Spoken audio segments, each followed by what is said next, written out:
Yes, I would like to welcome you all to this session, BPAG 172. Okay, ഇന്നലത്തെ continuation. Okay, ഇന്നലെ unit 12 വരെ എടുത്തിട്ടുണ്ടായിരുന്നു, unit 13. Okay, ഇന്ന് unit 13 decentralisation and local governance. Okay, അതായത് centralisation ആകുമ്പോൾ, അതായത് എല്ലാ പവറും ഒരു സ്ഥലത്താകുമ്പോൾ വലിയ ബുദ്ധിമുട്ട് വരും, നമുക്ക് ഭരണം നടത്താൻ പറ്റില്ല. മനസ്സിലായില്ല? ഇപ്പം നമ്മൾ ഓരോരോ കമ്പനിയിലെ ചീഫ് എക്സിക്യൂട്ടീവ് അവർ മറ്റുള്ളവർക്ക്, ജനറൽ മാനേജർമാർക്കോ അല്ലെങ്കിൽ വേറെ സീനിയർ മാനേജർക്കൊക്കെ ഡെലിഗേറ്റ് ചെയ്യും. അതാണ് ഡീസെൻട്രലൈസേഷൻ. പവർ മറ്റുള്ളവർക്ക് കൊടുക്കണം. പക്ഷേ ഇവിടെ ഒരു കാര്യമുണ്ട്, ഇത് എടുക്കുന്നതിൻ്റെ അഭിപ്രായം, ഈ പവർ ഡെലിഗേറ്റ് ചെയ്യുമ്പോൾ അത് ഡെലിഗേറ്റ് ചെയ്യാൻ പാടോ എന്നും കൂടി ആദ്യം നോക്കണം. മനസ്സിലായോ? അതായത് സബ് ഡെലിഗേഷൻ ഓഫ് പവേഴ്സ് എന്ന് വെച്ചാൽ, ഇപ്പൊ നമുക്ക് ചില പവർ, നമ്മുടെ ഭരണഘടന എടുത്തോളൂ. ഭരണഘടനയുടെ ചില പവർ നമുക്ക് സബ് ഡെലിഗേറ്റ് ചെയ്യാൻ പറ്റില്ല. പറയട്ടെ ഏതാണ്? ഈ എമർജൻസിയില് നമ്മുടെ പ്രസിഡന്റ് ഓഫ് ഇന്ത്യ, അതില് നമ്മുടെ എക്സ്റ്റേണൽ വാറ് ഇതൊക്കെ ഉണ്ടല്ലോ, അതൊക്കെ പ്രസിഡന്റ് ഓഫ് ഇന്ത്യക്കാണ് അതിനുള്ള അധികാരം. എക്സ്റ്റേണൽ നമ്മുടെ problems with other countries and other thing, അതേമാതിരി ഫൈനാൻഷ്യൽ എമർജൻസി ഡിക്ലെയർ ചെയ്യാനുള്ളത്, അങ്ങനെ ഇന്റേണൽ എമർജൻസി ഡിക്ലെയർ അത് പ്രസിഡന്റ് ഓഫ് ഇന്ത്യക്കാണ്.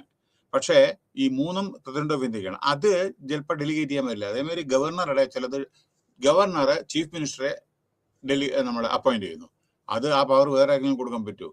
അപ്പോൾ പവേഴ്സ് ഡെലിഗേറ്റ് ചെയ്യുന്നതിന് മുമ്പേ ഡെലിഗേറ്റ് ചെയ്യാൻ പറ്റുമോ എന്നും കൂടി നോക്കണം. അതേ പ്രകാരം നമ്മുടെ കമ്പനികളിൽ, കോർപ്പറേറ്റില്, അതിന് എല്ലാ പവറും ചെയർമാനോ അല്ലെങ്കിൽ മാനേജിംഗ് ഡയറക്ടർക്കോ ഡെലിഗേറ്റ് ചെയ്യാൻ പറ്റില്ല.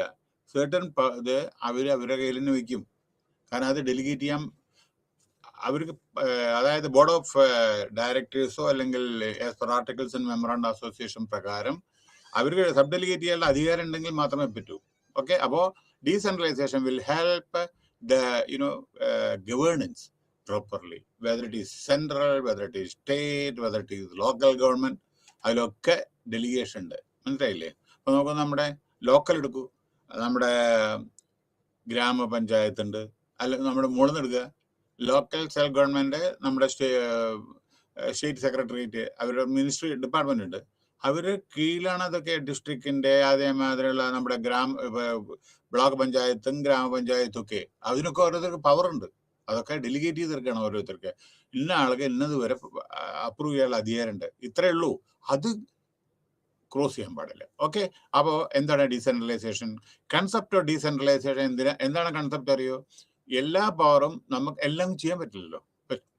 പവർ ഡെലിഗേറ്റ് ചെയ്യണ്ടേ, എന്നാലല്ലേ സക്സസ് ഉണ്ടാവൂ. അല്ലാണ്ട് എല്ലാം നമ്മൾ, അതൊക്കെ രാജാക്കന്മാർക്ക് പറ്റും. അതെ, എല്ലാ പവറും അവരുടെ, വേറൊരാൾക്ക് അധികാരമില്ല ചിലത്. മനസ്സിലായി? എല്ലാം നമ്മുടെ king, take the example of north Korea, അതേമാതിരി മറ്റുള്ള രാജ്യങ്ങളിൽ പേര് പറയുന്നില്ല, അവിടെ അവരാണ് തീരുമാനം എടുക്കേണ്ടത്. അവരാണ് തീരുമാനം. അതിന് എഗെയിൻസ്റ്റ് ആയിട്ട് ഒരാൾക്കും പ്രവർത്തിക്കാൻ പറ്റില്ല. പക്ഷെ നമ്മുടെ ഡെമോക്രാറ്റിക് കൺട്രി ആയതുകൊണ്ട് decentralisation will help the local state, local അതല്ല central government to ensure smooth governance all over the country. ഇതന്നെയാണ് മറ്റുള്ള ലോകത്തിലും ഓരോരോ ഇത്. ഇപ്പൊ നമ്മുടെ UNOന്റെ ഓരോരോ ഇതെടുത്തു, അതിനൊക്കെ സബ്സിഡറീസ് ഉണ്ട്. മനസ്സിലായോ? അല്ലാണ്ട് UNO എല്ലാ പവറും എടുക്കുന്നില്ല. യുനിസെഫ് ഉണ്ട്, WTO ഉണ്ട്, ഓരോന്നും ഓരോ പർപ്പസിന് വേണ്ടിയിട്ടാണ് ക്രിയേറ്റ് ചെയ്തിരിക്കുന്നത്. അപ്പോ അതാണ് കൺസെപ്റ്റ്. രണ്ട്, ഇമ്പോർട്ടൻസ് പറഞ്ഞു കഴിഞ്ഞു ഞാൻ, വളരെ പ്രധാനപ്പെട്ടതാണ്. അതായത് ഡിസൈഡ് ഒബ്ജക്റ്റീവ്സ് അച്ചീവ് ചെയ്യണം വെച്ചാൽ ഡീസെൻട്രലൈസേഷൻ വേണം. നിങ്ങൾ ആഗ്രഹിക്കുന്ന ഇത് സഫലമാകണമെങ്കിൽ ഡീസെൻട്രലൈസേഷൻ വേണം. പിന്നെ ഡയമെൻഷൻസ് അതെല്ലാം വരുന്നുണ്ട്. ഓക്കെ, ഡീസെൻട്രലൈസേഷൻ ചില സ്പെല്ലിംഗ് മിസ്റ്റേക്ക് ഉണ്ട്, ശ്രദ്ധിക്കണം. ഒരു ബിയർ വിത്ത് മീ, കാരണം അത് I was not well actually ഇത് വൈൽ ടൈപ്പിംഗ് ദിസ്. അവിടെ മുകളിലും കണ്ടു, അപ്പോൾ ഒരു സ്പെല്ലിംഗ് എറർ ഉണ്ട്. In hurriedly I did that. അപ്പോൾ അതുകൊണ്ട് ചില സ്പെല്ലിംഗ് മിസ്റ്റേക്ക് ഉണ്ട്. കൈൻഡ്ലി ബിയർ വിത്ത് മീ, കാരണം I was not well while typing this. So decentralisation and local governance, okay, അത് നമ്മൾ പറയാം. പിന്നെ ഡീസെൻട്രലൈസേഷൻ പാറ്റേൺ ഇന്ത്യ 74ാമത്തെയും 74ാമത്തെയും നമ്മുടെ ഭരണഘടന അമെൻഡ്മെന്റ്. 73 പറഞ്ഞാൽ നമ്മുടെ പഞ്ചായത്ത് രാജ് സിസ്റ്റമാണ്. 74 പറഞ്ഞ അർബൻ നമ്മുടെ മുനിസിപ്പൽ കോർപ്പറേഷൻ അമെൻമെന്റ് ആണ്. അത് വിശദീകരിച്ച് പറയാം. പിന്നെ ഫങ്ഷനിങ് ഓഫ് പഞ്ചായത്ത് രാജ് വരുന്നു. പിന്നെ അടുത്തത് എന്താണത്? അസസ്മെന്റ്. സോറി, ഞാൻ പറഞ്ഞു കഴിഞ്ഞു ഈ ചില ഫിഗറിന് ഇതുണ്ട്. അസസ്മെന്റ് കറക്റ്റായിട്ട് ഞാൻ പറഞ്ഞുതരാം. Assessment of the functioning of urban local bodies, അതായത് മുനിസിപ്പൽ കോർപ്പറേഷൻ, ഇതൊക്കെയാണ് അതിൽ വരുന്നത്. Introduction. There has a wave of efforts globally to reform. അപ്പോൾ ലോകത്തിൽ ആകമാനം റിഫോമിങ് ചെയ്യാൻ വേണ്ടിയിട്ട് ഇപ്പോൾ എസ്പെഷ്യലി ഇന്നത്തെ കാലത്ത് ഗ്ലോബലൈസേഷന് ശേഷം എല്ലാ രാജ്യങ്ങളും വികസിച്ചു കൊണ്ടിരിക്കുകയാണ്. അതിനുവേണ്ടി ശ്രമിക്കുന്നു. The state especially since late 1980 ശേഷം, പിന്നെ അതായത് 90 മുമ്പേ തന്നെ ആരംഭിച്ചു. ഇന്ത്യ അതേ പ്രകാരമാണ്. ഇന്ത്യക്ക് നോക്കിയോളൂ, 1991 ശേഷമുള്ള വികസനം എവിടെ എത്തി നോക്കിയോളൂ, എത്രയോ മുമ്പിലാണ് ഇന്ത്യ. മനസ്സിലായോ? സോ ദ ബേസിക് ഐഡിയ, ഒന്നാമത് അതിന്റെ പ്രധാന കാരണം സ്ട്രോങ് ഗവൺമെന്റ് ആണ് ഇന്ത്യയിൽ. മറ്റുള്ള രാജ്യങ്ങളെ പറ്റി ഇപ്പോൾ പാകിസ്ഥാന്റെ ഒക്കെ നോക്കിയോളൂ, ഇവിടെ സ്ട്രോങ് ഗവൺമെന്റ് ആണ്. എന്താ കാരണം എന്ന് വെച്ചാൽ ഫുൾ മെജോറിറ്റി ഉണ്ട്, രാജ്യസഭ, ലോകസഭ. അപ്പോൾ it is very easy to take decisions and implement. അതേപോലെ സ്റ്റേറ്റും അതെ, ഏത് പാർട്ടി ഭരിക്കാനും അവർക്ക് നല്ല സഫീഷ്യന്റ് ആയിട്ടുള്ള മെജോറിറ്റി ഉണ്ട്. So it will help them to take policy decisions and implementation smoothly. അതായത് പോളിസി ഇത് എടുക്കണമെന്നുണ്ടെങ്കിൽ അതിനൊക്കെ ഈ മെജോറിറ്റി വേണം. So the basic idea behind this way to bring അപ്പൊ വേറൊരു കാര്യം, പ്രൈവറ്റ് പ്ലേയേഴ്സ് ഇതിൽ കളിക്കുന്നുണ്ട്. അത് ഇന്നലെ ഞാൻ പറഞ്ഞില്ല. അതുകൊണ്ട് അവർക്ക് ഇതുണ്ട്. പണ്ട് ഇന്ത്യൻ എയർലൈൻസ് ഉണ്ടായിരുന്നു, ഞാൻ പറഞ്ഞില്ല. ഇന്ന് നോക്കൂ, ആകാശത്ത് എത്ര പ്ലെയിനാണെന്ന്, ഏതെല്ലാം ബ്രാൻഡാണ് നോക്കൂ. അപ്പോൾ പ്രൈവറ്റ് പ്ലേയേഴ്സിനും അത് ഇന്നലെ ഇതിനെപ്പറ്റി പറഞ്ഞുകൊണ്ട് ഞാൻ റിപ്പീറ്റ് ചെയ്യുന്നില്ല. എല്ലാ ഫീൽഡിലും പ്രൈവറ്റ് ഇതുണ്ട്. മനസ്സിലായില്ലേ? പെട്രോ കെമിക്കൽ ആയിക്കോട്ടെ, വേറെ എന്തെങ്കിലും ടെക്സ്റ്റൈൽ ആയിക്കോട്ടെ, ഓട്ടോമൊബൈൽ ആയിക്കോട്ടെ. ഓട്ടോമൊബൈൽ ഒന്നും ആലോചിച്ച് നോക്കൂ, എല്ലാം പ്രൈവറ്റ് പ്ലേയേഴ്സ് അല്ലേ. ഓട്ടോമൊബൈൽ ഓക്കെ, അത് കൂടുതൽ ഞാൻ പറയുന്നില്ല, ആൾറെഡി ഞാൻ പറഞ്ഞു കഴിഞ്ഞതാണ്. സോ ലെസണിങ് ബർഡൻ, അവരുടെ ഗവൺമെന്റിനും ബർഡൻ ഇല്ലല്ലോ. Burden to in making it more effective and accountable. Decentralisation in one such reform effort which was globally advocate. അപ്പൊ ലോകത്തിലെ എല്ലാവരും വളരെയധികം, അതായത് ഈ ഡീസെൻട്രലൈസേഷൻ വേണ്ടി പ്രയത്നിക്കുക. അതേമാതിരി ഇപ്പോൾ ഓരോ അമേരിക്ക ആയിക്കോട്ടെ, ബ്രിട്ടൻ ആയിക്കോട്ടെ, എല്ലായിടത്തും ഉണ്ട് ഇതേ പ്രകാരം. Accordingly many country decentralise state power to the sub national government. അപ്പൊ സ്റ്റേറ്റ് പവറും അതേമാതിരി സബ് ഡെലിഗേറ്റ് ചെയ്യുന്നു. ഓക്കെ, ഇനി local governance through decentralised institution ഈ സെറ്റ് ടു ഫോസ്റ്റർ പാർട്ടിസിപ്പേഷൻ. നോക്കൂ, നമ്മുടെ പഞ്ചായത്ത് രാജ് സിസ്റ്റം നോക്കൂ, അതിലെല്ലാ ജനങ്ങളും അതിൽ പാർട്ടിസിപ്പേറ്റ് ചെയ്യുന്നില്ലേ? ഗ്രാമസഭയിൽ പാർട്ടിസിപ്പേറ്റ് ചെയ്യുന്നില്ലേ? പഞ്ചായത്ത് ബ്ലോക്കിൽ പാർട്ടിസിപ്പേറ്റ് ചെയ്യുന്നില്ലേ? അവരുടെ ഓരോരോ പദ്ധതികളില്ലേ, അതെല്ലാം ജനങ്ങൾ പാർട്ടിസിപ്പേറ്റ് ചെയ്യുന്നില്ലേ? അതേമാതിരി എന്താണ് പഞ്ചായത്ത് ചെയ്യുന്ന ട്രാൻസ്പെറൻസി ജനങ്ങൾ വീക്ഷിക്കുന്നുണ്ട്. അവർ ചെയ്യുന്ന പണി ശരിയാണോ? കറപ്ഷൻ ഉണ്ടോ? റോഡ് നന്നാക്കിയാൽ പിറ്റേ ദിവസം കേടുവരുമോ? അതാണ് ട്രാൻസ്പെറൻസി.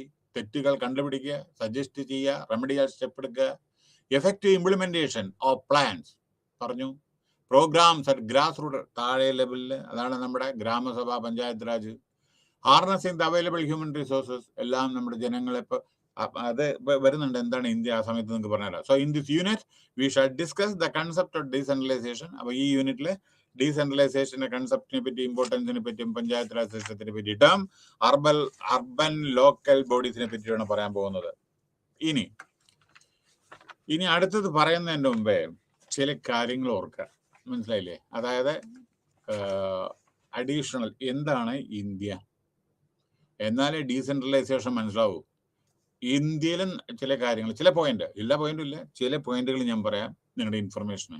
അപ്പോൾ ഡീസെൻട്രലൈസേഷൻ എത്ര ഹെൽപ്പ് ചെയ്യുന്നുണ്ട്, ഇതെല്ലാം ഇംപ്ലിമെന്റ് ചെയ്യാൻ എത്രത്തോളം എംപവർ ചെയ്യണമെന്ന് നിങ്ങൾക്ക് മനസ്സിലാക്കാം. നമ്മുടെ 138 കോടി ജനങ്ങളാണ്, ഏകദേശം അത് മീതായി 139 ആയി. ഓക്കെ, അത് ഞാൻ പറഞ്ഞു കഴിഞ്ഞു എന്നല്ലേ.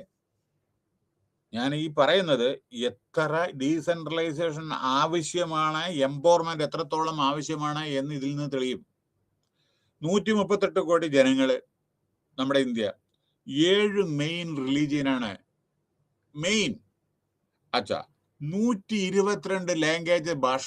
ഇത് 22 ഒഫീഷ്യൽ, ബാക്കി ചിലത് മറ്റുള്ള ചെറിയ കുറച്ച് ആളുകൾ മാത്രം. അങ്ങനെ 122 ഭാഷകളുണ്ട്.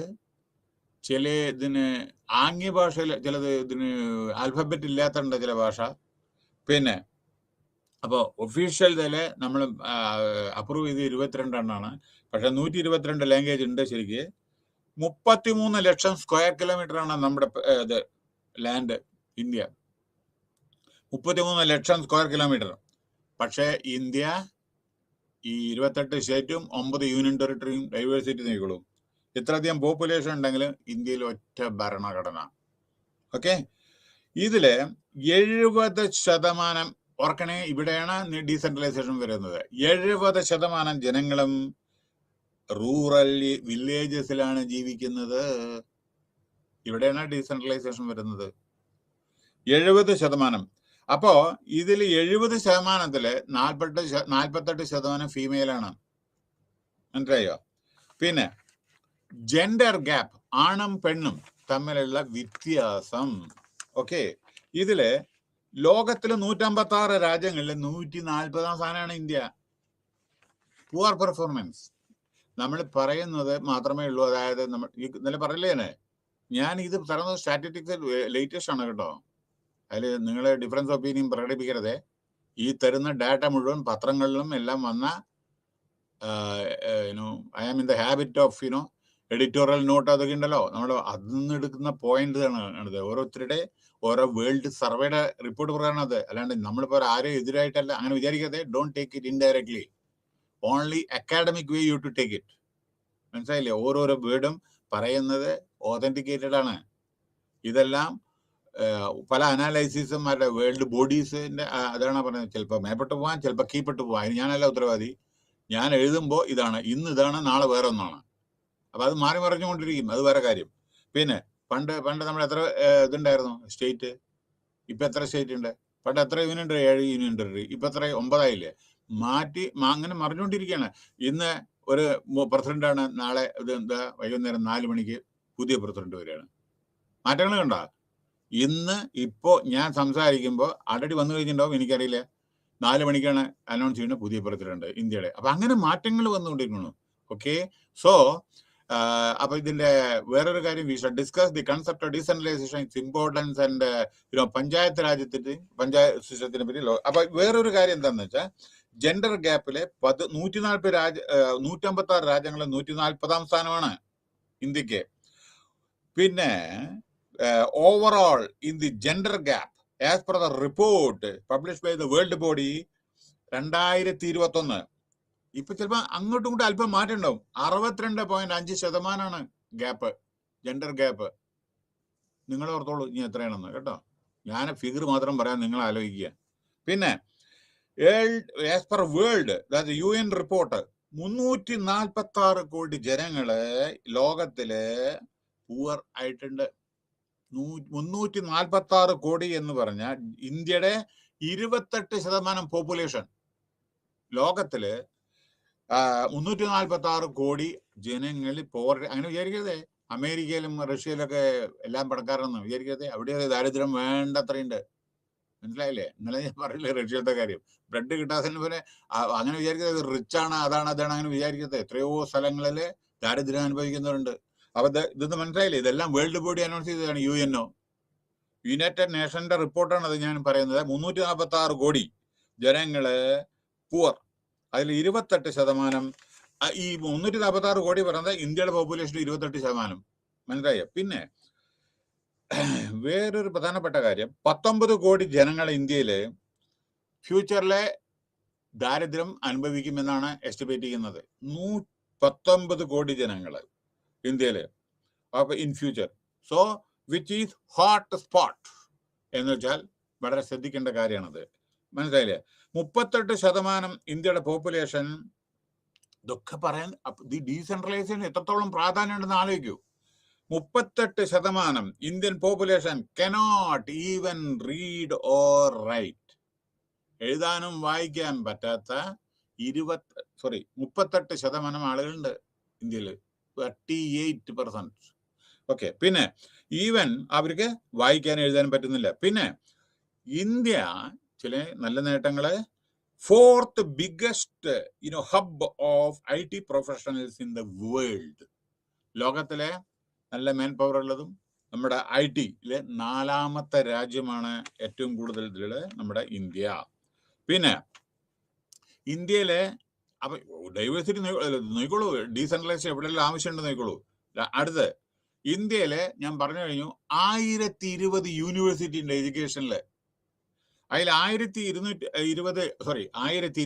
യൂണിവേഴ്സിറ്റി ഉണ്ട്. അതില് 46,000 കോളേജ് ഉണ്ട്. ഇത് നാളെ മാറും. ഇന്ന് പറയണത് നാളെ കൂടും. ഇതൊക്കെ മേപ്പെട്ട് ഹപ്പോടെ പോകും, ഡൗൺവേഡ് പോവില്ല കേട്ടോ. യൂണിവേഴ്സിറ്റി കീഴ്പ്പെട്ട് വരുമോ? മേപ്പെട്ടല്ലേ പോവോ? ഓക്കെ. പിന്നെ കോളേജ് 46,000 പറഞ്ഞാൽ അത് പിന്നെ 50,000 പരിണമിക്കും. ഞാൻ ഇന്നത്തെ സ്ഥിതിയാണ് പറഞ്ഞത്. അടുത്തത് 4 കോടി സ്റ്റുഡൻസ് ഉണ്ട് ഇന്ത്യയിൽ ഇപ്പോ. അത് കഴിഞ്ഞിട്ട് പറയാനുള്ളത് 15 ലക്ഷം ടീച്ചേഴ്സ് ഉണ്ട്. ഇതൊക്കെ പറയാൻ കാരണം എന്താ അറിയോ? ഇതെല്ലാം പ്രവർത്തിക്കണമെന്ന് വെച്ചാൽ ഡീസെൻട്രലൈസേഷൻ ആവശ്യമാണ്. അതന്നെ, അല്ലെങ്കിൽ ഇത് പറയേണ്ട ആവശ്യമില്ലല്ലോ. പിന്നെ നമ്മുടെ ഇന്ത്യയിലെ 25 ഹൈക്കോർട്ട് ഉണ്ട്. സുപ്രീം കോർട്ട് പിന്നെ അറിയാലോ, അതിന് അപ്പെക്സ് കോർട്ട് എന്ന് പറയുന്നത് ഡൽഹിയിലാണ്. 25 ഹൈക്കോർട്ടാണ്. എല്ലാ സ്റ്റേറ്റിനും ഇല്ല. അത് നന്ദി ഞാൻ പറഞ്ഞു കഴിഞ്ഞു. കൊച്ചു കൊച്ചു സ്റ്റേറ്റ് ആണെന്ന് വെച്ചാൽ 2 or 3 സ്റ്റേറ്റിനും ഒന്നാണ്. പഞ്ചാബ്, ഹരിയാന, ചണ്ഡീഗഡാണ്. അങ്ങനെ 25 ഹൈക്കോർട്ടാണ് ഇന്ത്യയിലുള്ളത്. ഇനി ഓർക്കേണ്ടത് 1098 ജഡ്ജസ് ആണ് അലോട്ടഡ് ഇതില്, ഈ ഹൈക്കോർട്ടിൽ. ഓരോരോ ഹൈക്കോർട്ടിൽ നല്ല തോന്നിമീരി അപ്പോയിന്റ് ചെയ്യാൻ പറ്റില്ല. എത്ര കേസ് പെൻഡിങ് അതനുസരിച്ചിട്ട് പാർലമെന്റ് അപ്രൂവ് ചെയ്താണ്. Judges are appointed by the president of India. മനസ്സിലായില്ലേ? അപ്പോ ഈ അതുമാതിരി സുപ്രീം കോടതി ജഡ്ജ്, ഹൈക്കോടതി ജഡ്ജ്, ജഡ്ജസ് ഒക്കെ പ്രസിഡന്റ് ആണ് അപ്പോയിന്റ് ചെയ്യുന്നത്. അപ്പോ ഓരോരോ ഇതിലും എത്ര വേണമെന്ന് അവർ തീരുമാനിച്ചിട്ടുണ്ട് ഇന്ത്യൻ പാർലമെന്റ്. അങ്ങനെ 1098 ജഡ്ജസ് ആണ് ഇന്ത്യയിൽ ഉള്ളത്. പിന്നെ നമ്മുടെ ഇന്ത്യ 6th ലാർജസ്റ്റ് എക്കോണമിയാണ്, ഫാസ്റ്റ് ഡെവലപ്പിംഗ് കൺട്രിയാണ്. പോരെ? അപ്പൊ നിങ്ങൾക്ക് ഇതെല്ലാം പറയാനുള്ള കാരണം ഇപ്പൊ ഏകദേശം ഒരു പിടുത്തം കിട്ടിയോ ഈ ഡീസെൻട്രലൈസേഷന്റെ എവിടെ? ഇനി എന്താ ഡീസെൻട്രലൈസേഷൻ? അതിന്റെ ഗുണങ്ങൾ എന്താണ്? Decentralisation ideological principal, self Reliance, നമ്മൾ ഓരോരോ ഏരിയയിലും വികസിക്കാനും, ഡെമോക്രാറ്റിക് ഡിസിഷൻ. നോക്കൂ, പഞ്ചായത്തൊക്കെ നോക്കൂ, അവരവരുടേതായ ഡിസിഷൻ എടുക്കുന്നു, ഓരോന്ന് ഇംപ്ലിമെന്റ് ചെയ്യുന്നു. കൊച്ചു കൊച്ചു പ്രൊജക്ട് സ്റ്റേറ്റ് അതേമാതിരി ചെയ്യുന്നു, സെൻട്രൽ അതേമാതിരി ചെയ്യുന്നു. പോപ്പുലർ പാർട്ടിസിപ്പേഷൻ, എല്ലാവരുടെയും പാർട്ടിസിപ്പേഷൻ. പൊളിറ്റിക്കൽ ഡിസിഷൻസ്, അറിയില്ലേ, ഇപ്പൊ നമ്മുടെ പാർലമെന്റിൽ നടക്കുന്ന പല ഡിസിഷൻസ് ഉണ്ട്, സ്റ്റേറ്റിൽ കൊടുക്കേണ്ടതല്ലോ, ഒക്കെ ഓരോ ഡിസിഷൻ എടുക്കുന്നില്ലേ. ഇപ്പോൾ അതെല്ലാം ഡീസെൻട്രലൈസേഷൻ ആണല്ലോ. അവർ അധികാരങ്ങൾ കൊടുക്കില്ലേ ഓരോരുത്തർക്ക്. കലക്ടർക്ക് ഇത് ചെയ്യാം, അല്ലെങ്കിൽ SHOന് ഇത് ചെയ്യാം, അല്ലെങ്കിൽ IG ഇത് ചെയ്യാം, അല്ലെങ്കിൽ DGPക്ക് ഇത് ചെയ്യാം, അല്ലേ? അപ്പൊ ഇതൊക്കെ ചില പൊളിറ്റിക്കൽ ഡിസിഷൻസ് ഉണ്ട്. പിന്നെ അടുത്തത് improving efficiency, effectiveness, responsiveness. Efficiency improving ചെയ്യാനും, എഫക്റ്റീവ്നെസ്സും റെസ്പോൺസീവ് മറുപടി, പ്രത്യേകിച്ച് റിപ്ലൈ. അടുത്തത് ഇവർക്കൊക്കെ ഈ ഡെലിഗേറ്റ് ചെയ്യുമ്പോൾ എന്താ അറിയോ? ഡീസെൻട്രലൈസ് അവരൊക്കെ അറിയണം അവരാണ് ഇതിന്റെ അതോറിറ്റി എന്ന്. നമ്മുടെ കലക്ടർ, നോർത്ത് ഇന്ത്യയിലെ ഡെപ്യൂട്ടി കമ്മീഷണർ, കലക്ടറൊക്കെ അറിയണം കലക്ടറുടെ എന്താ പരിധി എന്ന്. അയാൾക്ക് ഒരു ഡിസ്ട്രിക്ട് ഇതാണ് ഏറ്റവും വലിയ സീനിയർ ഓഫീസറാണ് ഡിസ്ട്രിക്റ്റിലെ, അയാളാണ് ഭരണാധികാരി. അപ്പോ അയാളുടെ നിക്ഷിപ്തമായ കാര്യങ്ങൾ അയാൾ ചെയ്യണം. മജിസ്റ്റീരിയൽ പവർ ഉണ്ട് അയാൾക്ക്. Shoot at sight order, law and ഓർഡറിലൊക്കെ പ്രശ്നം വന്നിട്ടുണ്ടെങ്കിൽ അതൊക്കെ ഇംപ്ലിമെന്റ് ചെയ്തെങ്കിൽ കുറെ അത് അയാൾ ഉത്തരവാദിയാണ്. അപ്പൊ പവർ കൊടുത്താൽ മാത്രം അത് എക്സിക്യൂട്ടീവ് ചെയ്യാൻ അറിയണം. മനസ്സിലായോ? പവർ കയ്യിലുണ്ടായിട്ടത്തെ കാര്യം അത് എക്സിക്യൂട്ടീവ് ചെയ്യണം. അതാണല്ലോ പവർ ഡെലിഗേറ്റ് ചെയ്യുന്നത്. പിന്നെ so in this unit we shall discuss the concept and of decentralization and importance. ഒക്കെ അതെല്ലാം ലോക്കൽ ബോഡീസിന്റെ ഒക്കെ നമ്മളെ. പിന്നെ വേറൊന്ന്, ഡയറക്റ്റ് ഈ ഡീസെൻട്രലൈസേഷൻ എന്താ ഒരു ഗുണം അറിയോ? Direct relationship between the citizens and the administration, അല്ലേ? നമ്മളിപ്പോ സെക്രട്ടേറിയറ്റ് ഉണ്ട്, അല്ലെങ്കിൽ ഈ പഞ്ചായത്ത് രാജ് നമ്മൾ ഡയറക്റ്റ് റിലേഷനിൽ ഓരോരുത്തരായിട്ട് നമ്മൾ കോണ്ടാക്ട് ചെയ്യണം. ഓരോരോ പർപ്പസിന് വേണ്ടിയിട്ട് അവർ നമ്മുടെ കാര്യങ്ങൾ ചെയ്യുന്നു. പിന്നെ ലോക്കൽ പാർട്ടിസിപ്പേഷൻ, ജനങ്ങളാൽ തിരഞ്ഞെടുക്കപ്പെട്ട പ്രതിനിധികളല്ലേ. അപ്പൊ എല്ലാവരും പാർട്ടിസിപ്പേറ്റ് ചെയ്തിട്ട് ഇവർ എലക്ട് ചെയ്തിട്ട് അങ്ങോട്ട് പറഞ്ഞേക്കുന്നത്. ഓക്കെ, അപ്പൊ അതായി. ഇനി ഇമ്പോർട്ടൻസ്. ഓക്കെ, അപ്പൊ ഡീസെൻട്രലൈസേഷന്റെ കാര്യം ഞാൻ പറഞ്ഞു. അപ്പൊ ഡൈമെൻഷൻസ് എന്തൊക്കെയാണ് ഉണ്ടോ? Okay, concept the term decentralisation understood by differently by. Okay, it is essential mechanism. ഞാൻ പറഞ്ഞത് തന്നെ എല്ലാം ഓണിച്ചാൽ നോക്കിക്കോളൂ. which power is transferred from the central government to the lower level of government. Concept of decentralisation ഇതൊക്കെ നമ്മുടെ ഭരണഘടനയിൽ പറഞ്ഞിട്ടുണ്ട്. State എന്താ ചെയ്യേണ്ടത്, സെൻട്രൽ എന്താ ചെയ്യേണ്ടത്. ഇതാ ഇനി നിങ്ങൾക്ക് ഇതിലില്ലാത്തൊരു കാര്യം കൂടി ഞാൻ പറയാം. ഏകദേശം 96 സബ്ജക്റ്റിൽ സെൻട്രൽ ഗവൺമെന്റിനാണ് അധികാരം. ആർമി, നേവി, എയർഫോഴ്സ്, പാസ്പോർട്ട്, അതേമാതിരി സെൻട്രൽ എക്സൈസ്, ഇൻകം ടാക്സ്, പിന്നെ പാരാമിലിറ്ററി ഫോഴ്സസ്, അതേമാതിരി റിസർവ് ബാങ്ക് ഓഫ് ഇന്ത്യ, അങ്ങനെ പോകുന്നു. അംബാസഡർമാരെ, ഇതൊക്കെ സെൻട്രൽ ഗവൺമെന്റിന്റെ പണിയാണ്. പ്രിന്റിംഗ് ഓഫ് നോട്ട്സ്, ഇതൊക്കെ 96 സബ്ജക്റ്റിലെ സെൻട്രൽ ഗവൺമെന്റിനാണ് അധികാരം. 66 സബ്ജക്റ്റിൽ സ്റ്റേറ്റിനാണ് അധികാരം ഭരണഘടന പ്രകാരം. ഏതാണത്? സ്റ്റേറ്റിന്റെ അറിയാമോ? ജനങ്ങളുടെ നന്മ, law and order, irrigation, food supply, public distribution system, jail administration, ഇതാ പോകുന്നു, അഗ്രികൾച്ചർ പോകുന്നു, ഇങ്ങനെയൊക്കെ. അതൊക്കെ സ്റ്റേറ്റ്. പിന്നെ പ്രധാനപ്പെട്ട ഒരു കാര്യം കൂടി ഓർക്കണം. അപ്പൊ സെൻട്രൽ ലിസ്റ്റായി, സ്റ്റേറ്റ് ലിസ്റ്റായി. ഞാൻ പറഞ്ഞില്ലേ 96, 66 സ്റ്റേറ്റ്. അത് കൂടാനുണ്ട് വേറൊന്ന്, കൺകറന്റ് ലിസ്റ്റ് 47. സ്റ്റേറ്റിനും സെൻട്രൽ ഗവൺമെന്റും, അതായത് ഒരാൾക്ക് മാത്രം ഡിസിഷൻ എടുക്കാൻ പറ്റില്ല, 2 പേരും കൂടി കൂടിയിട്ട് എടുക്കേണ്ട ഡിസിഷൻ ഉണ്ട്. അതെന്താണ്?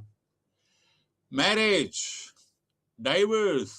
അതായത് തമിഴ്നാട്ടിലുള്ള ആളുകൾക്ക് ജമ്മു കാശ്മീരിൽ കല്യാണം കഴിക്കാൻ പാടുന്നുണ്ട്. അപ്പൊ അതിൽ സപ്പോസ് മാരേജ് ആരെ രജിസ്റ്റർ ചെയ്യണ്ടേ? അല്ല, നീ തമിഴ്നാട്ടിലത്തെ ആളാണ്, ഞാൻ ജമ്മു കാശ്മീരിലോ അല്ലെങ്കിൽ ഉത്തരാഖണ്ഡിലോ രജിസ്റ്റർ ചെയ്യാൻ പറ്റില്ല എന്ന് പറയാൻ പറ്റുമോ? ഭരണഘടന പ്രകാരം you can marry, you can select any religion, caste or whatever is there throughout the country. All are equal. മനസ്സിലായില്ലേ? അപ്പോ ഇത്തരത്തിലുള്ള മാരേജിന്റെ എന്തെങ്കിലും ഡിസ്പ്യൂട്ടോ എന്തെങ്കിലും വരുമ്പോ കൺകറന്റ് ലിസ്റ്റ് ആണ്. ഇനി ഡൈവേഴ്സ് ചെയ്യണം, അതും കൺകറന്റ് ലിസ്റ്റ് ആണ്. മാരേജ് കൺകറന്റ് ലിസ്റ്റ് ആണ്. ഡൈവേഴ്സ്, ക്രൈം, അതും അതെ. ചില സമയത്ത് ഇവിടെ എന്തെങ്കിലും ചെയ്തിട്ട് അങ്ങോട്ട് പോകും, അപ്പൊ അതും ചിലപ്പോൾ സെൻട്രൽ. ലേബർ സെൻട്രൽ ലിസ്റ്റ് ആണ്. Concurrent list. ഇനി കൺകറന്റ് ലിസ്റ്റിൽ വളരെ രസകരമായ ഒരു കാര്യം പറയാം. നോക്കൂ, ഈ നമ്മുടെ കാവേരി വാട്ടർ ഞാൻ പറഞ്ഞില്ലേ, 3-4 സംസ്ഥാനത്തിന് അധികാരപ്പെട്ടതാണ് ഈ വെള്ളം. കാവേരി പറഞ്ഞ സ്റ്റാർട്ട് ചെയ്യുന്നതും, അതേമാതിരി കർണാടകയ്ക്ക് അവകാശമുണ്ട്, തമിഴ്നാടിന് അവകാശമുണ്ട്, പോണ്ടിച്ചേരിക്ക് അവകാശമുണ്ട്, കേരളത്തിന് അവകാശമുണ്ട്. അപ്പൊ ഒരു കാര്യം എന്താ പറഞ്ഞാൽ, ഇവിടെ ഏറ്റവും കൂടുതൽ ഒഴുകുന്നത് കർണാടകയിൽ നിന്നാണ്.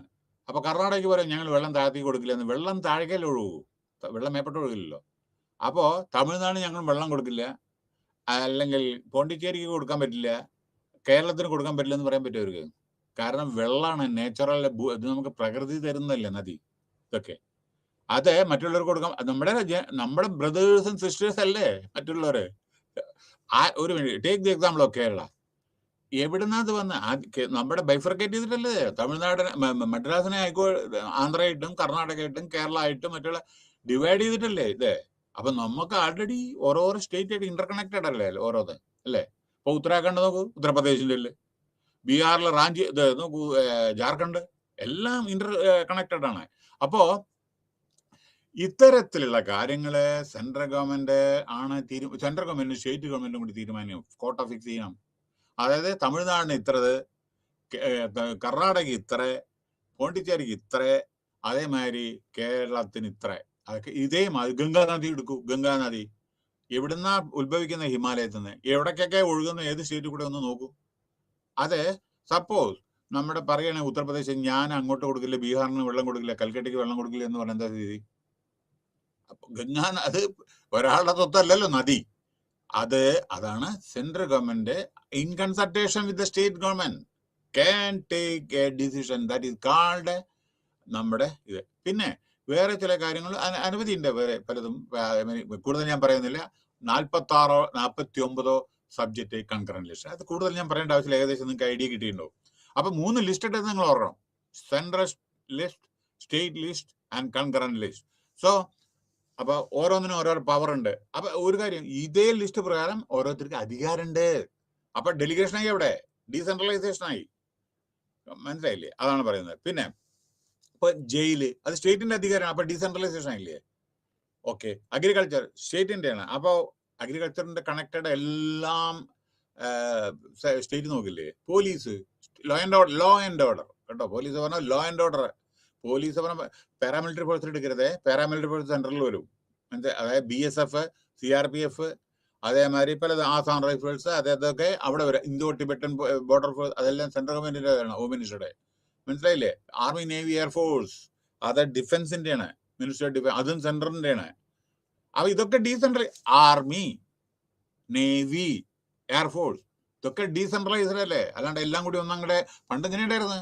നമ്മുടെ സ്വാതന്ത്ര്യത്തിന് ശേഷം ആർമി, നേവി, എയർഫോഴ്സ് ഇതിന്റെ ഒറ്റ കമാൻഡർ ഉണ്ടായിരുന്നു, കറിയപ്പ, തിമ്മയ്യ. ഇവരൊക്കെയാണ് ഇതിന്റെ ഒറ്റയാളുടെ കീഴിലുണ്ടായിരുന്നു ഈ മൂന്നും. അതേ പ്രകാരം നമ്മുടെ department of atomic energy, department of space, department of electronic ഒറ്റയാളുടെ കീഴിലുണ്ടായിരുന്നു. മനസ്സിലായോ? വിക്രം സാരാഭായ് അതേമാതിരിയുള്ള. അത് കഴിഞ്ഞ് ബൈഫർക്കേറ്റ് ചെയ്തു. കാരണം എന്താ പറയുക? ഡീസെൻട്രലൈസ്. കാരണം ഇത് ഓരോന്നും ഓരോ ലൈനാണ്. സ്പേസ് പ്രോഗ്രാം ഡിഫറെന്റ് ആണ്, അറ്റോമിക് എനർജി ഡിഫറെന്റ് ആണ്, ന്യൂക്ലിയർ പവർ പ്ലാന്റ്സ്. അപ്പൊ അതിലൊക്കെ കോൺസെൻട്രേറ്റ് ചെയ്യാൻ ഡീസെൻട്രലൈസേഷൻ വേണം. പക്ഷെ ഇതൊക്കെ ഇവരെല്ലാം പ്രധാനമന്ത്രി കീഴിൽ വരുന്ന പോർട്ട്ഫോളിയോ ആണതും കൂടി മറക്കരുതേ. ഓക്കെ, അതായത് ഈ അറ്റോമിക് എനർജി, സ്പേസും ഇതൊക്കെ ഉണ്ടല്ലോ, ഇതൊക്കെ പ്രധാനമന്ത്രി മിനിസ്റ്ററുണ്ട്. പക്ഷെ അന്തിമ തീരുമാനം പ്രധാനമന്ത്രിയാണ് എല്ലാ കാര്യത്തിലും, കേട്ടോ. അപ്പോൾ ഇതൊക്കെ ഡീസെൻട്രലൈസേഷൻ ആണ്. ഓക്കെ, നൗ ഇനി ഡൈമെൻഷൻസ് ഓഫ് സെൻട്രലൈസ്, അതായത് പൊളിറ്റിക്കൽ നോക്കൂ. പൊളിറ്റിക്കൽ ഡീസെൻട്രലൈസേഷൻ ലോകസഭ, രാജ്യസഭ, പാർലമെന്റിൽ, മനസ്സിലായി? ഇവിടെ legislative assembly, legislative council, political പ്രധാനമന്ത്രി, അതേമാതിരി പൊളിറ്റിക്കൽ ചീഫ് മിനിസ്റ്റർ, ഇതെല്ലാം ഭരണ കണ്ടോ. Political decentralise. അവർക്ക് എന്നുവെച്ചാൽ ഇവർക്കൊക്കെ ഓരോരുത്തരും പവർ അല്ലേ. പ്രധാനമന്ത്രി എല്ലാ എക്സിക്യൂട്ടീവ് അപ്പോയിന്റ്മെന്റും പ്രധാനമന്ത്രി അപ്രൂവ് ചെയ്യണം സെൻട്രൽ ഗവൺമെന്റില്. ഇവിടെ സ്റ്റേറ്റിൽ എല്ലാം ചീഫ് മിനിസ്റ്ററാണ് ചെയ്യുന്നത്. മനസ്സിലായോ? അപ്പൊ ഓരോരുത്തർക്കും അധികാരമില്ലേ. അതാണ് പൊളിറ്റിക്കൽ ഡീസെൻട്രലൈസേഷൻ. അവരാണ് തീരുമാനം എടുക്കുക. അവർക്ക് പവർ ഉണ്ട് ഓരോരോ കാര്യങ്ങൾക്ക്. മനസ്സിലായില്ലേ? നെക്സ്റ്റ്, പഞ്ചായത്ത് രാജ് സിസ്റ്റം അത് വരുന്നുണ്ട്, അത് ഞാൻ അപ്പൊ പറയാം. അഡ്മിനിസ്ട്രേഷനിൽ ഡീസെൻട്രലൈസേഷൻ നോക്കൂ. Take the example of IAS. UPSC examination conduct ചെയ്യുന്നത്. പക്ഷെ ഓരോരോ സ്റ്റേറ്റിന് കൊടുക്കുന്നത് UPSC അല്ലേ. Kerala cadre, union territory cadre, Punjab cadre, Delhi cadre, അത് യൂണിയൻ ടെറിട്ടറി ഇതിൽ വരുന്നുണ്ട്. മറ്റേ ഉത്തർപ്രദേശ് കേഡർ, അത് തീരുമാനിക്കണം. അപ്പൊ ഡീസെൻട്രലൈസേഷൻ. അപ്പൊ നമ്മുടെ അഡ്മിനിസ്ട്രേറ്റീവ് ഇത് ഇങ്ങോട്ട് വരില്ലേ. അതേമാതിരി IPS എഗെയിൻ സെൻട്രലിലുണ്ട്, സ്റ്റേറ്റിലുണ്ട്. അപ്പൊ ഓരോരുത്തർ ഇത് കൊടുക്കും. പക്ഷെ ചിലത് സെൻട്രലൈസ്ഡ് ആണ്. Income tax. പക്ഷെ അതിന്റെ ഓർഗനൈസേഷണൽ റീജിയണൽ ഓഫീസോ മറ്റേ സോണൽ ഓഫീസോ അത് വരെ. ഞാൻ പറയുന്നത് ഡയറക്ട്ലി അവരാണ് ഹാൻഡിൽ ചെയ്യുന്നത് ഡൽഹിയിൽ. മനസ്സിലായില്ലേ? അപ്പൊ അങ്ങനെയുണ്ട്. ഇതൊക്കെ മനസ്സിലാക്കണം വ്യത്യാസങ്ങൾ. അപ്പോൾ ഡെമോക്രാറ്റിക് ഡീസെൻട്രലൈസേഷൻ ആണ് ഇതൊക്കെ. Administrative decentralisation. പിന്നെ ഫങ്ഷണൽ ഡീസെൻട്രലൈസേഷൻ നോക്കൂ. നമ്മുടെ പ്രധാനമന്ത്രി സപ്പോസ് മോഡിജി, അയാളുടെ കീഴില്, അദ്ദേഹത്തിന്റെ കീഴില് എത്രയോ മന്ത്രിമാരല്ലേ, ക്യാബിനറ്റ് മന്ത്രിമാര്. അറിയാമോ നിങ്ങൾക്ക് എത്ര ടൈപ്പ് ഉണ്ടെന്ന്? ഇപ്പൊ 3 ടൈപ്പാണ്. ഒന്ന് minister, cabinet minister. 2 minister of state. 3 independent ministers, independent portfolio. 3 വിധമാണ്. പണ്ട് ഡെപ്യൂട്ടി മിനിസ്റ്റേഴ്സ് ഉണ്ടായിരുന്നു, ഇപ്പൊ ഇല്ല തോന്നുന്നുണ്ട്. മിനിസ്റ്റർ ഓഫ് സ്റ്റേറ്റ് ആണ്. പണ്ട് ഡെപ്യൂട്ടി മിനിസ്റ്റർ എന്നൊക്കെ ഒരു കാലത്തല്ല, ഒരു 20 കൊല്ലം മുമ്പ്, 25 കൊല്ലം മുമ്പേ നമ്മുടെ ഇന്ദിരാഗാന്ധി അതേമാതിരി മറ്റുള്ള പ്രധാനമന്ത്രിയായിരിക്കുന്ന സമയത്തൊക്കെ ഡെപ്യൂട്ടി മിനിസ്റ്റർ ഉണ്ടായിരുന്നു. ഇപ്പൊ നമ്മുടെ ക്യാബിനറ്റ് മിനിസ്റ്റർ. വ്യത്യാസങ്ങളുണ്ട് ഈ 3 കാറ്റഗറിക്ക്. ക്യാബിനറ്റ് മിനിസ്റ്റർക്ക് മാത്രമേ cabinet meeting presided over the prime minister appoint ചെയ്യാൻ പറ്റൂ, അറ്റൻഡ് ചെയ്യാൻ പറ്റൂ ക്യാബിനറ്റ് മീറ്റിംഗിൽ. മിനിസ്റ്റർ ഓഫ് സ്റ്റേറ്റിനെ എന്തെങ്കിലും കാര്യം അറിയണമെങ്കിൽ ആ സമയത്ത് മാത്രം വിളിക്കും. മനസ്സിലായോ? പിന്നെ ചെറിയ ഡിപ്പാർട്ട്മെന്റ് ആണ് വിചാരിക്കുക, അവിടെ ഫുൾ പേജ് ഒരു മന്ത്രി ആവശ്യമില്ലെങ്കിൽ ഇൻഡിപെൻഡന്റ് ചാർജ് കൊടുക്കും. ചിലപ്പോൾ കോമേഴ്സ് ആയിക്കോട്ടെ, വേറെ എന്തെങ്കിലും ആയിക്കോട്ടെ, അത് ഒരു മുതിർന്ന ഒരു മന്ത്രി ഹാൻഡിൽ ചെയ്യും. പക്ഷേ ഇയാൾക്കും അതെ ക്യാബിനറ്റ് മീറ്റിംഗിൽ അറ്റൻഡ് ചെയ്യാൻ പറ്റില്ല. പക്ഷെ വിളിച്ചാൽ ആ പോർട്ട്ഫോളിയോയിലെ പറ്റി അല്ലെങ്കിൽ ആ മന്ത്രിസഭ വിളിച്ചിട്ട് എന്തെങ്കിലും ബഡ്ജറ്റോ എന്തെങ്കിലും ഉണ്ടല്ലോ, ആ സമയത്ത് മീറ്റിംഗിൽ അറ്റൻഡ് ചെയ്യും. അത് കഴിഞ്ഞ് പൊക്കോണം. പക്ഷെ ക്യാബിനറ്റ് മിനിസ്റ്റർ അങ്ങനെയല്ല. ക്യാബിനറ്റ് മിനിസ്റ്റർ എല്ലാ ഡിസിഷൻ കഴിയുന്നവരെ അവിടെ ഇരിക്കും, പ്രധാനമന്ത്രിയുടെ അത്. അപ്പോൾ ഈ 3 കാറ്റഗറിയുണ്ട്, അതും കൂടി ശ്രദ്ധിക്കുക. അപ്പോ അതായി. പിന്നെ ഫംഗ്ഷൻ. അപ്പൊ ഞാൻ പറയാൻ കാരണം എന്താ വെച്ചാൽ നോക്കൂ, പ്രധാനമന്ത്രി overall chief real executive. Defence minister നോക്കോളൂ, ഫങ്ഷണൽ. അയാളെ എല്ലാ ഡിഫൻസ് ഡിഫൻസ് പറഞ്ഞാൽ നിങ്ങൾക്ക് അറിയാമോ എത്ര ഡിപ്പാർട്ട്മെന്റ് ഉണ്ടെന്ന്? ഡിപ്പാർട്ട്മെന്റ് മിലിറ്ററി സെക്രട്ടറി ഉണ്ട്, ഡിഫൻസ് സെക്രട്ടറി ഉണ്ട്, ഡിഫൻസ് റിസർച്ച് അതിന് സെക്രട്ടറി ഉണ്ട്, ഡിഫൻസിന്റെ കീഴിൽ പബ്ലിക് സെക്ടർ അണ്ടർടേക്കിംഗ് അതിന് വേറൊരു സെക്രട്ടറി ഉണ്ട്, ഉരുപ്പടിയുണ്ട്. അപ്പോ അപ്പൊ അത് ഡിഫൻസിന്റെ നമ്മുടെ ഇന്ത്യയുടെ സുരക്ഷത, രാജ്യസുരക്ഷ നോക്കി മുഴുവൻ അവരുടെ ഡ്യൂട്ടിയാണ്. ഫൈനാൻസ് മിനിസ്റ്റർ ഡ്യൂട്ടിയാണ് ബഡ്ജറ്റ്, അതേമാതിരി എക്സ്പെൻഡിച്ചർ കൺട്രോൾ, റവന്യൂ കളക്ഷൻ, അതൊക്കെ. അപ്പൊ കണ്ടോ, അയാളുടെ പണി അതാണ്. കോമേഴ്സ് മിനിസ്റ്റർ പണി നമ്മുടെ ഇത് എക്സ്പോർട്ടും ഇമ്പോർട്ടും ഇതെല്ലാം കൺട്രോൾ ചെയ്യുന്നതും അതും ഇതും നമ്മുടെ ട്രേഡ് ഇതൊക്കെ നോക്കുന്നതാണ് കോമേഴ്സ്.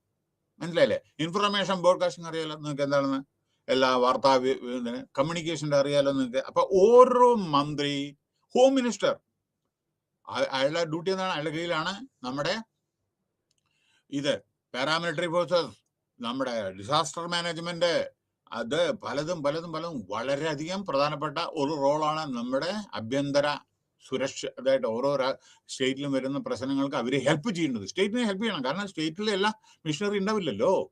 ചിലപ്പോൾ ലോ ആൻഡ് ഓർഡർ പ്രോബ്ലം ചിലപ്പോൾ ഇറങ്ങേണ്ടി വരും അവരുടെ ആളുകൾ, CRPFും BSF. ഇലക്ഷൻ ടൈമിൽ അവിടുത്തെ പോലീസ് മാത്രം പറ്റില്ലല്ലോ.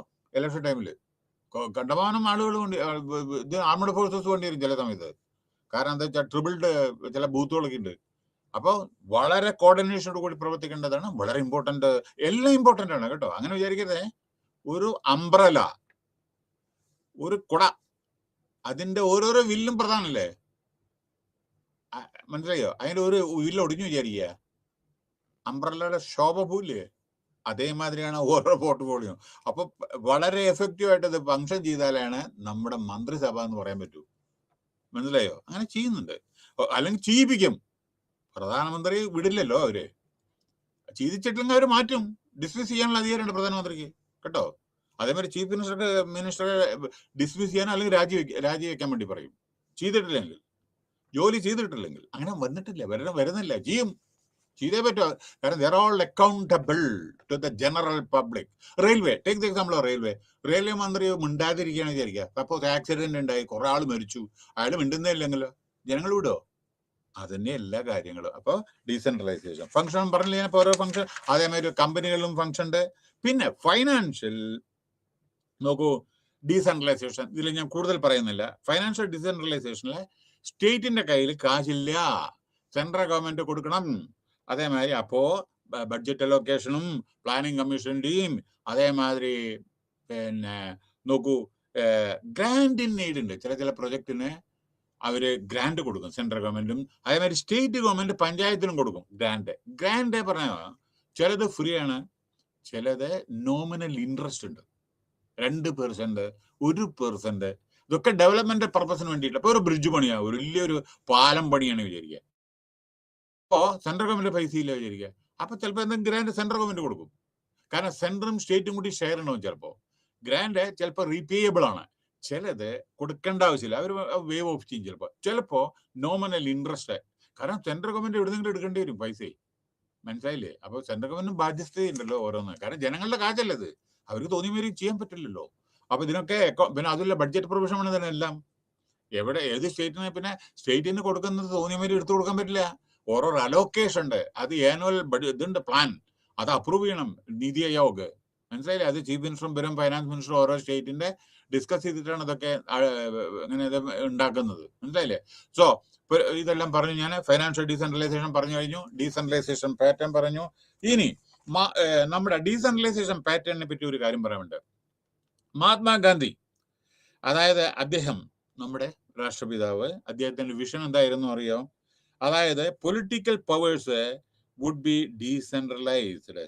ഓക്കെ, ഒന്ന് ഈച്ച്, അത് ചെയ്യുന്ന ഇപ്പൊ പറഞ്ഞല്ലോ നമ്മള്. അയാളുടെ സ്വപ്നമായിരുന്നു അദ്ദേഹത്തിന്റെ, കേട്ടോ, അയാൾ പറഞ്ഞ അദ്ദേഹമാണ്, വളരെ റെസ്പെക്റ്റോട് നമ്മുടെ രാഷ്ട്രപിതാവാണ്.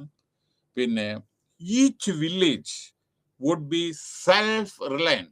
മഹാത്മാഗാന്ധിയുടെ വിഷനാണ് നമ്മുടെ India is lies in villages. അപ്പൊ നമ്മുടെ ഓരോ വില്ലേജിന്റെയും പുരോഗതി അത്യാവശ്യമാണ്. സെൽഫ് റിലയന്റ് ആവണം നമ്മുടെ വില്ലേജസ്. മനസ്സിലായില്ലേ? പിന്നെ state shall take steps to organise village panchayat, അത് പറഞ്ഞു കഴിഞ്ഞല്ലോ. ഓക്കെ, സ്റ്റേറ്റ് ആണ് ഈ പഞ്ചായത്ത് ഇലക്ഷൻ നടത്തുന്നത്, സ്റ്റേറ്റ് ആണ് കേട്ടോ.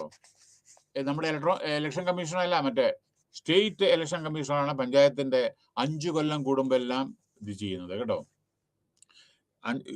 എലക്ട് ചെയ്യുന്നത് 5 കൊല്ലത്തിനാണ് പഞ്ചായത്തില്, മുനിസിപ്പാലിറ്റിയിലും.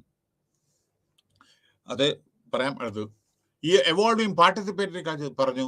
ഞാൻ സ്ട്രെങ്തനിങ് ബിറ്റ്വീൻ പബ്ലിക്. ഇനി പറയാനുള്ളത് പഞ്ചായത്ത് രാജ് സിസ്റ്റത്തിന് PRS and other bodies functioning grass root.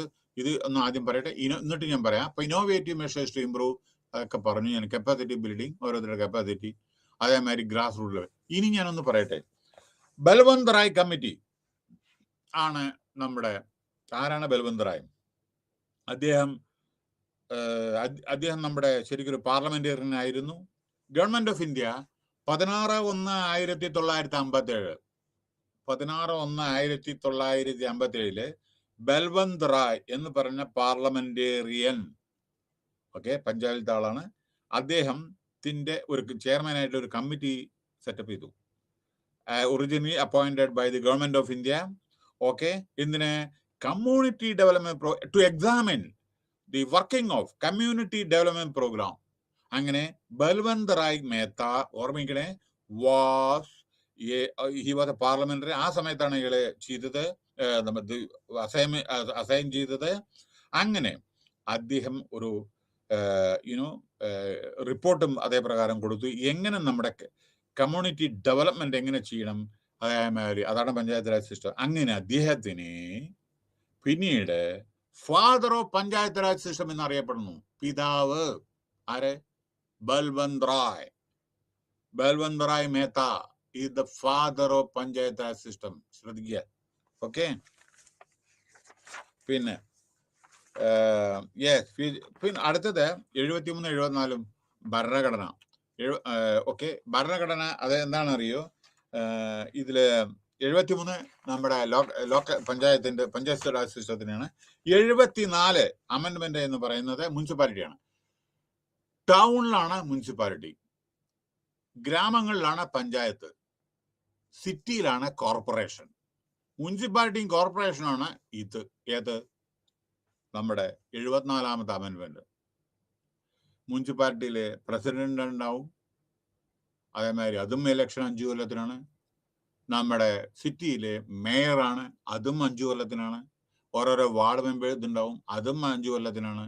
ചിലപ്പോൾ അതിൻ്റെ ഇടയിൽ മുമ്പ് ഇലക്ഷൻ നടക്കാൻ, കാരണം മെജോറിറ്റി ഇല്ല എന്നുണ്ടെങ്കിൽ കേട്ടോ, അതുണ്ട്. അപ്പോ ഇതിലൊരു പ്രധാനപ്പെട്ട ഒരു കാര്യം, ഇതൊക്കെ നമ്മുടെ ഇത് ട്രാൻസ്ഫോം ചെയ്യാൻ വേണ്ടിയിട്ടാണ്. പിന്നെ അതായത് ചിലത് മാൻഡേറ്ററി, ഇത്ര അധികം പോപ്പുലേഷൻ ഉണ്ടെങ്കിൽ 3 ടയർ പറഞ്ഞ ഗ്രാമപഞ്ചായത്ത്, ബ്ലോക്ക് പഞ്ചായത്ത്, ഡിസ്ട്രിക്ട് പഞ്ചായത്ത്, അതാണ് 3 ടയർ. പിന്നെ വേറൊന്ന്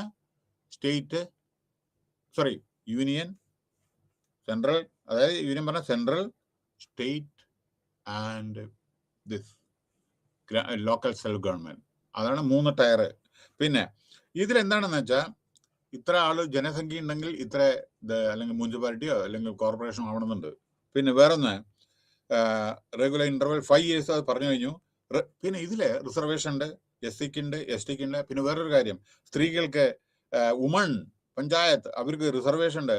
ഇവിടെ കേരള 50% പഞ്ചായത്ത് രാജ് സിസ്റ്റത്തിലെ സ്ത്രീകളാണ്. പിന്നെ പിന്നെ അവരാണ് പിന്നീട് അത് കഴിഞ്ഞിട്ട് അതിൽ ഓരോരോ എലക്ഷൻ കഴിഞ്ഞിട്ടാണ് അത് കഴിഞ്ഞിട്ട് പ്രസിഡന്റും ചെയർമാനൊക്കെ അവർ സെലക്ട് ചെയ്യണം, കമ്മിറ്റി കേട്ടോ. ആരാണ് മെജോറിറ്റി, ഏത് പാർട്ടിക്കാണ് മെജോറിറ്റി, അങ്ങനെ പ്രസിഡന്റ് ആവും. പിന്നെ വേറൊരു കാര്യം, സ്റ്റേറ്റ് ഇലക്ഷൻ കമ്മീഷനാണ് ഇത് കണ്ടക്ട് ചെയ്യുന്നത്. ഏത്? ഈ 73-74ാമത്തെ അമെന്റ്മെന്റ് പ്രകാരം കണ്ടക്ട് ചെയ്യുന്നത് മുനിസിപ്പാലിറ്റിയുടെയും പഞ്ചായത്ത് രാജ് സിസ്റ്റത്തിന്റെയും കോർപ്പറേഷന്റെയും ഈ എലക്ഷൻ കണ്ടക്ട് ചെയ്യുന്നത് സ്റ്റേറ്റ് ഇലക്ഷൻ കമ്മീഷനാണ്. പിന്നെ പവേഴ്സ് കൊടുക്കുന്നത്, പിന്നെ ഗ്രാമസഭ പറഞ്ഞ കൊച്ചു ഇത് 4, 5, 6 ഗ്രാമസഭ കൂടിയതാണ് ഒരു ഗ്രാമപഞ്ചായത്ത്. 4, 5 ഗ്രാമപഞ്ചായത്ത് കൂടിയതാണ് ഒരു ബ്ലോക്ക് പഞ്ചായത്ത്. 3, 4 ബ്ലോക്ക് പഞ്ചായത്ത് കൂടിയതാണ് ഒരു ഡിസ്ട്രിക്ട് പഞ്ചായത്ത്, അതായത് ജില്ലാ പഞ്ചായത്ത്. ഓക്കെ, ചിലപ്പോൾ അങ്ങോട്ടും ഇങ്ങോട്ടും വരും കേട്ടോ ഓരോന്ന്. ഓക്കെ, പിന്നെ നമ്മുടെ പിന്നെ ഫങ്ഷനിങ്ങിനെ പറ്റിയിട്ടാണ് 11th ഷെഡ്യൂൾ. വേറൊരു കാര്യം ബാക്കിയെല്ലാം ഞാൻ പറഞ്ഞു കഴിഞ്ഞു. ഈ 11th schedule of the Indian കോൺസ്റ്റിറ്റ്യൂഷനിലെ നമ്മുടെ പഞ്ചായത്ത് രാജ് സിസ്റ്റത്തിന് 29 സബ്ജക്റ്റില് അധികാരം കൊടുത്തിട്ടുണ്ട്. നമ്മുടെ വീട്ടു നികുതി, നമ്മുടെ കൊച്ചു കൊച്ചു ഇപ്പൊ ടോളില്ലേ, പിന്നെ അങ്ങനെയുള്ള പല ഇതിലും വെൽത്ത് ടാക്സ്, അതേമാതിരി പല ഇതുണ്ടല്ലോ, മുനിസിപ്പാലിറ്റിയിലെ ഓരോ നികുതികളൊക്കെ ഉണ്ടല്ലോ, അത് പിരിക്കാൻ. അതേമാതിരി 29 സിനിമ ടിക്കറ്റ്, എന്റർടൈൻമെന്റ് ടാക്സ്, അങ്ങനെ പലതും ചെറിയ 29 ഇതിന് നമ്മുടെ 11th schedule of Indian constitution panchayat raj സിസ്റ്റത്തിന് അധികാരം കൊടുത്തിട്ടുണ്ട്. നികുതികളൊക്കെ, കൊച്ചു കൊച്ചു നികുതികളൊക്കെ ഇല്ലേ, അത് മനസ്സിലായില്ലേ? പറയട്ടെ, ഏതാ നികുതി? പിന്നെ നോക്കൂ, ട്രേഡ് ലൈസൻസ്, കൊച്ചു ഇത് നമ്മൾക്ക് ബിസിനസ് നടത്തണം വിചാരിക്കുക, അതിന് ലൈസൻസ് എടുക്കണ്ടേ? Trade licence. അല്ലാണ്ട് വലിയ ഫാക്ടറി ആണെച്ചാൽ ഫാക്ടറി ആക്ട് ഇത് വരെ പോവും. ചെറിയ കൊച്ചു ഫാക്ടറികൾ, അത് കടകളും മറ്റേതൊക്കെ ഉണ്ടല്ലോ, റെസ്റ്റോറൻറ്റ്, സിനിമാ തിയേറ്റർമാർ, ഇത് അതേമാതിരി പലതും എന്റർടൈൻമെന്റ്, പലതും ക്ലബ്ബ്, ഇതൊക്കെ അതിലെല്ലാം പഞ്ചായത്തിൽ പോകും പൈസ. അതാണ് പറഞ്ഞത് 29 സബ്ജക്റ്റിന്. പിന്നെ വേറൊരു കാര്യം, ഇത് എല്ലാം ഓവറോൾ സൂപ്പർവിഷൻ ചെയ്യുന്ന ഡിസ്ട്രിക്ട് കളക്ടറാണ് കേട്ടോ. ഇത് പ്രോപ്പറായി ചെയ്യുന്നുണ്ടോ, ഫണ്ട് പ്രോപ്പറായി അലൊക്കേറ്റ് ചെയ്യണമെങ്കിൽ ഡിസ്ട്രിക്ട് കളക്ടറാണ്. ഒരു ഡിസ്ട്രിക്റ്റിൽ എത്ര ഇതുണ്ട്, പഞ്ചായത്തിന്റെ ഇതൊക്കെ നോക്കേണ്ടത് അയാളല്ലേ നമ്മുടെ ജില്ലാ അധികാരി. കാരണം അത് അയാൾക്ക് എക്സിക്യൂട്ടീവ് പവറാണ്, മറ്റേത് എലക്റ്റഡ് ആണ്, മനസ്സിലായില്ലേ? പക്ഷെ ഓവറോൾ അദ്ദേഹം നോക്കണം. കാരണം പൈസ ഇതൊക്കെ അങ്ങോട്ടും ഇങ്ങോട്ടും ഇതല്ലേ, കറപ്ഷനോ അല്ലെങ്കിൽ വേറെ എന്തെങ്കിലും, അല്ലാണ്ട് ഹോസ്പിറ്റലിൽ മരുന്നുണ്ടോ അല്ലെങ്കിൽ വേറെ എന്തെങ്കിലും ഉണ്ടോ, അങ്ങനെ പല കാര്യങ്ങളും നോക്കണമെന്നുണ്ടല്ലോ, അതൊക്കെ. അതെ. പിന്നെ ഇനി അടുത്തത്, പിന്നെ SC/ST ഞാൻ ആൾറെഡി പറഞ്ഞു, ഇതിലൊക്കെ റിസർവേഷൻ ഉണ്ട്. ഓക്കെ, അടുത്തത് പറയാൻ പോകുന്നത് എവോൾവിങ് പാർട്ടിസിപ്പേറ്ററി കൾച്ചർ, അതെല്ലാം പറഞ്ഞു. ഇന്നോവേറ്റീവ്, സ്വതന്ത്ര കോർഡിനേഷൻ. ഇനി ഇതിൽ ഒരു പോയിന്റ് പറയാനുള്ളത്, ഇവിടേത് നമ്മുടെ പഞ്ചായത്ത് രാജ് സിസ്റ്റത്തിനെ നമുക്ക് സ്ട്രെങ്തൻ ചെയ്യേണ്ടി ഇരിക്കുന്നു. അതിൽ എത്രയാണ്, ഒരു ഫിഗർ ഉണ്ട് കേട്ടോ, ഒരു മിനിറ്റ്. 18 സബ്ജക്റ്റിൽ മുനിസിപ്പൽ കോർപ്പറേഷനിൽ, 18 സബ്ജക്റ്റിൽ ഇത് അർബൻ ലോക്കൽ ബോഡീസ്, അതായത് 74ാമത്തെ അമെന്റ്മെന്റില് 18 സബ്ജക്റ്റ് അതിലാണ്, അവർക്കാണ് അർബൻ ലോക്കൽ ബോഡീസ്, മുനിസിപ്പാലിറ്റിക്ക് മുനിസിപ്പൽ കോർപ്പറേഷനും. ഓക്കെ, ഇനി ഒന്ന് പറയട്ടെ, വേറെ ഒക്കെ ലേക്കോ ക്ലാരിറ്റി അത് അവിടെ ഇരിക്കട്ടെ. പിന്നെ നമ്മുടെ പഞ്ചായത്ത് രാജ് സിസ്റ്റത്തിനെ നമ്മൾ ഇത് ചെയ്യണം, ഇന്നോവേറ്റീവ് മെഷേഴ്സ് വേണം. ഇതൊക്കെ ഉണ്ടായാൽ പോരാ, പല നല്ല നല്ല കാര്യങ്ങൾ ചെയ്യണം, സ്ട്രെങ്തൻ ചെയ്യണം, കപ്പാസിറ്റി ബിൽഡ് ചെയ്യണം, കോർഡിനേഷൻ വേണം, സഹകരണം അത്യാവശ്യമാണ്. പിന്നെ യെസ്, അർബൻ ലോക്കൽ ബോഡീസ്, അതാണ് നമ്മുടെ അർബൻ ഇതിന്റെ മുനിസിപ്പാലിറ്റിയുടെ. അപ്പോൾ അതിൻ്റെ ചില പ്രശ്നങ്ങളുണ്ട് കേട്ടോ. അതായത് പൈസ കമ്മിയാണ്, എക്സ്പെൻഡിച്ചർ കൂടുതലാണ്, അവരുടെ ഇൻകം കമ്മിയാണ്. പിന്നെ irregular disbursement of octroi compensation, കിട്ടുന്ന നികുതി അത് തിരിച്ചു അവർക്ക് കൊടുക്കണ്ടേ, ഗവൺമെന്റ് അങ്ങോട്ട് കൊടുക്കണ്ടേ, അതൊക്കെ ഇറഗുലർ ആണ്. പിന്നെ പുവർ അക്കൗണ്ടിങ്, ഓഡിറ്റിങ് മോശമാണ്, സോഷ്യൽ ഓഡിറ്റ് ഇല്ല. അപ്പൊ എന്താണ് പൈസ ചെയ്യണമെന്ന് പോലും അറിയാൻ, എവിടേക്കാ പൈസ പോയി, അല്ലെങ്കിൽ കുഴി കുത്തി, അല്ലെങ്കിൽ വേറെ ഒന്നും ചെയ്തു, കനാൽ ഉണ്ടാക്കി, അല്ലെങ്കിൽ കനാലിലത്തെ മറ്റേത് പറയാന്നല്ലാതെ അതിന്റെ ഓഡിറ്റ് ഇല്ല. ചിലപ്പോ mounting arrears of payment, bill കൂടിക്കൊണ്ടിരിക്കുന്നു, പൈസ കൊടുക്കുന്നില്ല കോൺട്രാക്ടർമാർക്ക്, അപ്പൊ റോഡ് നന്നാക്കുന്നില്ല. പിന്നെ ഡിസ്ട്രിക്ട്, പിന്നെ DPC, ഡിസ്ട്രിക്ട് പ്ലാനിംഗ് കമ്മിറ്റി ഉണ്ട്, ഹെഡഡ് ബൈ ദ കലക്ടർ, അതുണ്ട്. പിന്നെ റിസർവേഷനെ പറ്റിയിട്ട് ഞാൻ ആൾറെഡി പറഞ്ഞു, ഇതാണ്. അടുത്തത് decentralisation has family been established both in rural as well as urban area, പറഞ്ഞു. ഡീസെൻട്രലൈസ് ഇതെല്ലാം ഞാൻ പറഞ്ഞതാണ്. ഓക്കെ, അടുത്തത് 14 inclusive and participative governance, conduct of citizen participation. നമ്മുടെ പാർട്ടിസിപ്പേഷൻ ഇൻക്ലൂസീവ്. എന്താ ഇൻക്ലൂസീവ്? എക്സ്ക്ലൂസീവ്, അത് നമ്മുടെ എല്ലാം നമ്മുടെ ഗവൺമെന്റ് ചെയ്യേണ്ട ചില കാര്യങ്ങളുണ്ട്. അതായത് കുട്ടികളുടെ 14 വയസ്സായ കുട്ടികൾക്ക് ഫ്രീ എഡ്യൂക്കേഷൻ ഗവൺമെന്റ് ചെയ്യേണ്ടതാണ്, ഡെലിഗേറ്റ് ചെയ്യാൻ പറ്റില്ല, അത് ചെയ്യണം. ഓക്കെ, പിന്നെ പാർട്ടിസിപ്പേറ്റീവ് ഗവേണൻസ് പറഞ്ഞു. ബാക്കി ഇൻക്ലൂസീവ് ആൻഡ് പാർട്ടിസിപ്പേറ്റീവ് ഗവേണൻസ് അതും പറഞ്ഞു.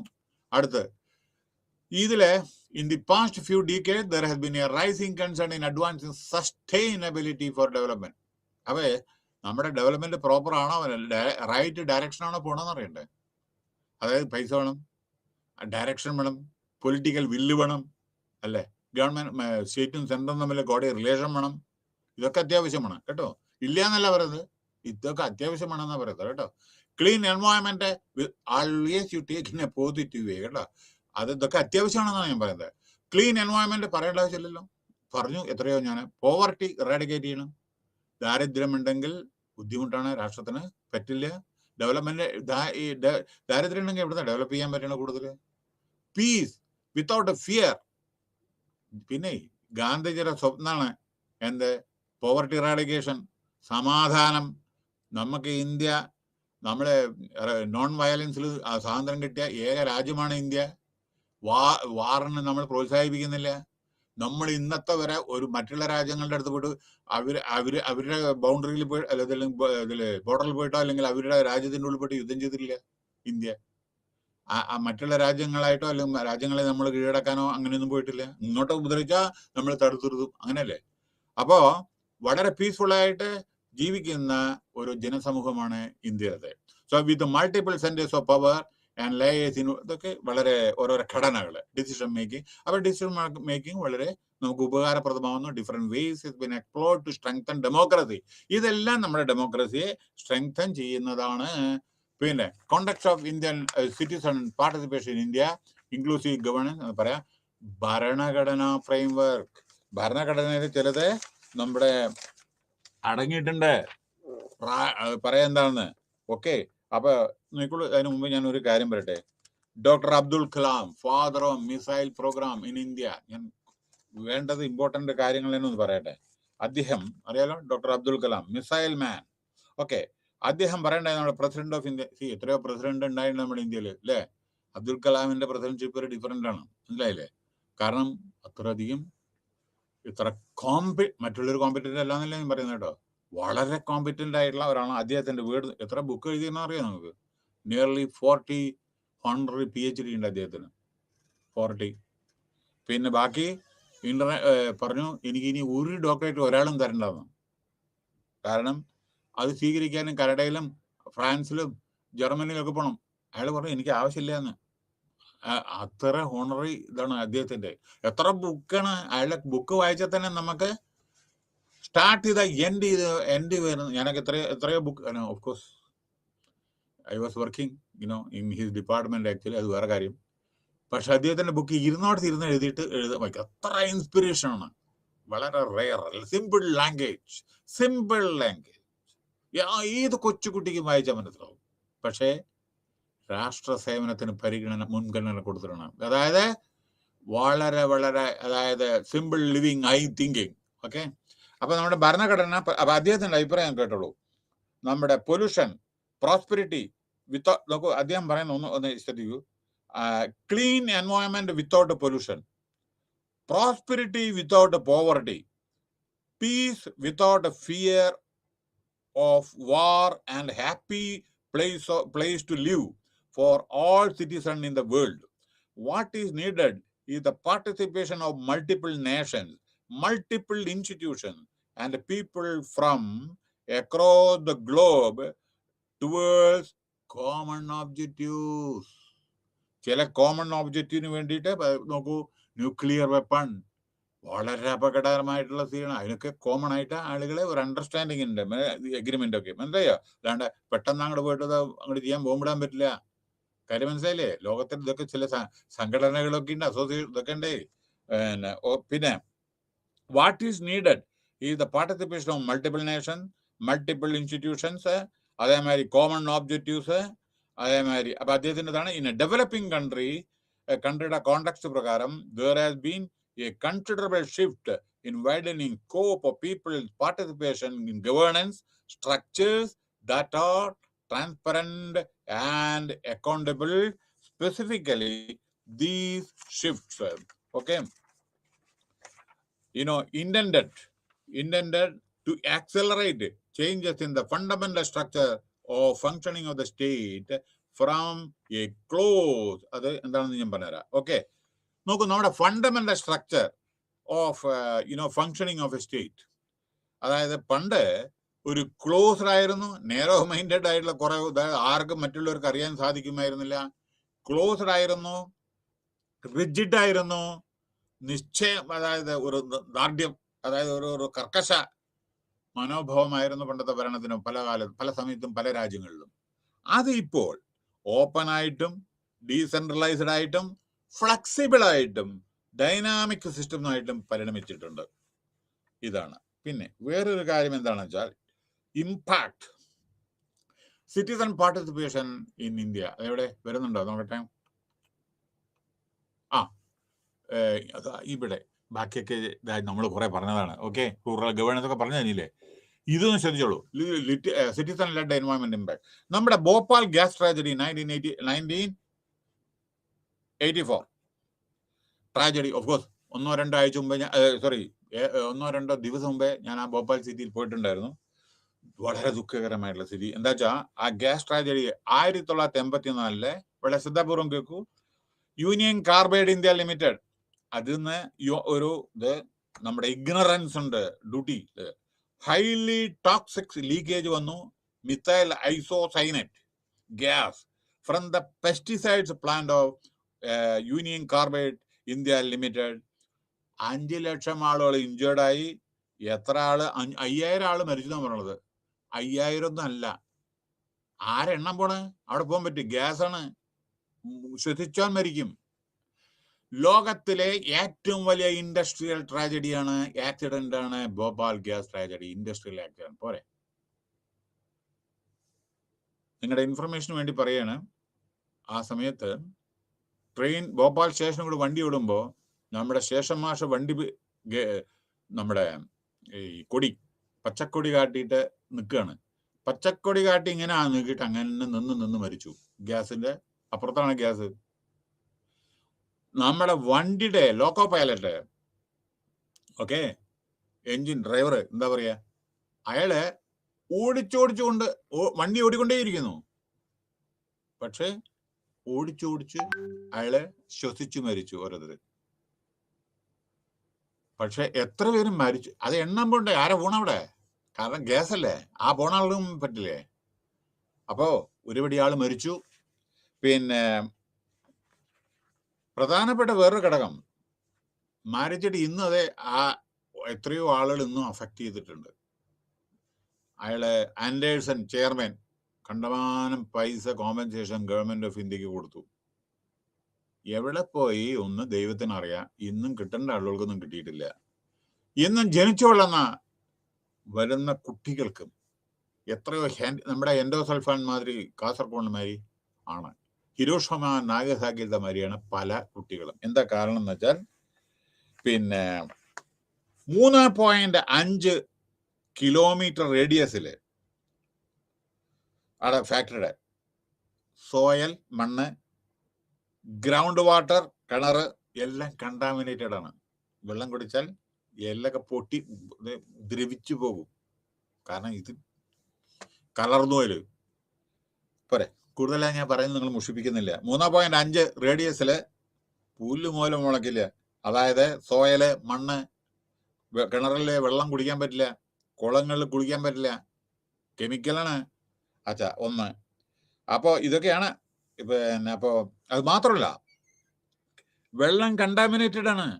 Cancer, okay, and birth defect. കുട്ടികളെ കണ്ണ് ചെറുത്, മുഖം വീർത്ത്, ചോദത്ത് സ്കിന്ന്, അതേമാതിരി കയ്യിനും കാലിനും ബലമില്ലാതെ, ആയുസ് വളരെ കമ്മി, പ്രഗ്നന്റ് ആയിരിക്കുന്ന സമയത്ത് കുട്ടികൾ മരിക്കുക, അത് അങ്ങനെയൊക്കെയുള്ള അപകടങ്ങൾ അവിടെ വന്നിരുന്നു. അപ്പൊ സിറ്റിസൺ, അപ്പോൾ ഇവിടെ എന്താണെന്ന് വെച്ചാൽ ഇത് ശ്രദ്ധിക്കേണ്ടത്, ഇവിടെ കൂടുതൽ ഞാൻ ഇതിനെപ്പറ്റി പറയുന്നില്ല. അങ്ങനെ അനവധി സംഭവിച്ചിട്ടുണ്ട് നമ്മുടെ എൻഡോസൾഫാൻ. പക്ഷെ ഇത് ഈ ലോകത്തിലെ ഏറ്റവും വലിയ ഇൻഡസ്ട്രിയൽ ട്രാജഡിയാണ് ഭോപ്പാൽ. അപ്പൊ എന്തിനത് ഞാൻ ഇപ്പൊ പറഞ്ഞറിയോ, അവിടെ ജനങ്ങളെല്ലാം NGOസും എല്ലാം വളരെയധികം ജനനന്മയ്ക്ക് വേണ്ടിയിട്ട് പിന്നീട് പ്രവർത്തിക്കേണ്ടായി. അതായത് ആളുകളെ വീടില്ല, എല്ലാം പോയി മരിച്ചു കഴിഞ്ഞില്ലേ, എല്ലാം കുടുംബം മുഴുവൻ നാശമായില്ലേ. അതായത് ഈ ശ്വസിച്ച ആളുകളെല്ലാം മരിക്കില്ലേ. അപ്പോ കുടുംബം തന്നെ അവിടെ പോയി. അപ്പൊ ജനങ്ങൾ പാർട്ടിസിപ്പേറ്റ് ചെയ്ത് അവരെ സഹായിക്കാൻ വേണ്ടി വളരെയധികം പ്രയത്നിച്ചു ഓരോരുത്തരെ. മനസ്സിലായില്ലേ? അതാണ് പിന്നെ വേറൊരു കാര്യം, എൻവയോൺമെന്റ് ഇമ്പാക്ട് അസസ്മെന്റ് ചില സമയത്ത് നമുക്ക് റെഡി ആയിരിക്കണം. നാച്ചുറൽ കലാമിറ്റിയിലൊക്കെ നമ്മൾ ആ സമയത്ത് പോയിട്ട് തപ്പാൻ സ്ക്രൂ ഡ്രൈവറും, അതേമാതിരി ചില സമയത്ത് തീ കത്തണ സമയത്ത് ഫയർ എഞ്ചിനിൽ വെള്ളം ഉണ്ടാവില്ല. തീ കത്തുന്നതിന് വെള്ളം നിറക്കേണ്ടതാണത്. ആ സമയത്ത് വെള്ളത്തിന് വേണ്ടി ഓടുന്ന ചിലപ്പോൾ കിലോമീറ്റർ വേണ്ടി വരും. ഇപ്പൊ രാജസ്ഥാനിലോ മധ്യപ്രദേശിലൊക്കെ ആണ് എന്നുണ്ടെങ്കിൽ ചിലപ്പോ വെള്ളം കെട്ടാൻ കിലോമീറ്റർ വേണ്ടി വരും. അപ്പോ നമ്മൾ എന്താ ചെയ്യേണ്ട, ടൂൾ കിറ്റ്, അതായത് ആവശ്യമായ സാമഗ്രികളെ, ഓക്സിജൻ, ഇത് പിന്നെ കമ്പിളി, ഇതേമാതിരി നമ്മുടെ റോപ്പ്, മറ്റേത് ആളുകളെ രക്ഷപ്പെടുത്താം, മുകളിലത്തെ ബിൽഡിംഗിൽ നിന്ന് കീഴ്പ്പെട്ട്, ഇതിനൊക്കെ റെഡി ആയിരിക്കണം ഓരോ കലാമിറ്റീസിന്. സോഷ്യൽ മീഡിയ അടുത്തത്. ഇവിടെ ഇതിനു മുമ്പേ ഒന്നും കൂടി പറയണ്ട. അപ്പോൾ ഇമ്പാക്ട്, ഓരോരോ കാര്യങ്ങൾ ഇമ്പാക്ട് നമ്മൾ അറിഞ്ഞിരിക്കണം. അതായത് ഭൂകമ്പം ഉണ്ടായാൽ ഇതായിരിക്കും, വെള്ളപ്പൊക്കം ഉണ്ടായാൽ ഇതായിരിക്കും, ഗ്യാസ് ഇതേമാതിരിയുള്ള ഇതുണ്ടെങ്കിൽ തമിഴ്നാട്ടിൽ ഇതേമാതിരി ഉണ്ടായി, പെട്ടെന്ന് അവർ നിർത്തി, അതല്ലെങ്കിൽ അത് സ്പ്രെഡ് ചെയ്താവും. അങ്ങനെ തീ കത്തുന്ന സമയത്ത് അത് കെടുത്താൻ, അതൊക്കെ നമ്മളെ പല പല പല പല പല പുതിയ മോഡേൺ ടെക്നിക്സ് ഒക്കെ ഉണ്ട്. വല്ല വെൽ ട്രെയിൻഡ് ആയിരുന്ന ആളുകൾ, അതാണ് നാഷണൽ ഡിസാസ്റ്റർ മാനേജ്മെന്റ് ഇതുണ്ട്, ഓരോരോ സ്റ്റേറ്റിലുണ്ട്, നമ്മുടെ ഹോം മിനിസ്ട്രിയിൽ സെപ്പറേറ്റ് ഒരു വിങ് ഉണ്ട്, ഇതൊക്കെ ഉണ്ട്. ഓക്കെ, ടൂൾ കിറ്റ് വളരെ ആവശ്യമാണ്. ആ സമയത്ത് നമ്മൾ ഫയർ പ്രൂഫ് ഇതിനൊക്കെ നമ്മളെ ഓർഡർ ഇതൊക്കെ തയ്യാറാക്കി വെക്കണം. കാരണം ഇത് എപ്പോഴാണ് സംഭവിക്കും നമുക്കറിയോ. We cannot predict anything about the future. Anything can happen, ഇല്ലേ? പിന്നെ പൊല്യൂട്ടർ പേ പ്രിൻസിപ്പിൾ. പിന്നെ വേറെ കാര്യം, കൽപ്പിച്ചു കൂട്ടി ആരെങ്കിലും എന്തെങ്കിലും ചെയ്താൽ ആ നഷ്ടം വരുത്തിയ ആള് ഗവൺമെന്റിന് പൈസ കൊടുക്കണം. അതായത് നിങ്ങളുടെ ഇൻഡസ്ട്രിയിൽ നിന്ന് വെള്ളം വേസ്റ്റേജ് നദിയിലേക്ക് വിട്ടു വിചാരിക്കുക, ആ നദികളിലത്തെ മുഴുവൻ ഫിഷ് എല്ലാം ചത്തു, ജീവജാലങ്ങളും അതിന്റെ വെള്ളമാണ് മറ്റുള്ളവർ കുളിക്കുന്നത് നദിയിലാണ്. അപ്പൊ സ്കിൻ ഡിസീസസ് അങ്ങനെ പല. അപ്പൊ whoever did that, the particular company has to give compensation. That is called polluter pay principle. അത് ആര് പൊല്യൂട്ട് ചെയ്യുന്നു അവരുടെ ഉത്തരവാദിത്തമാണ് ഈ കാശ് കൊടുക്കേണ്ടത്. മനസ്സിലായോ? പിന്നെ വേറൊരു കാര്യം, അപ്പൊ അതായി.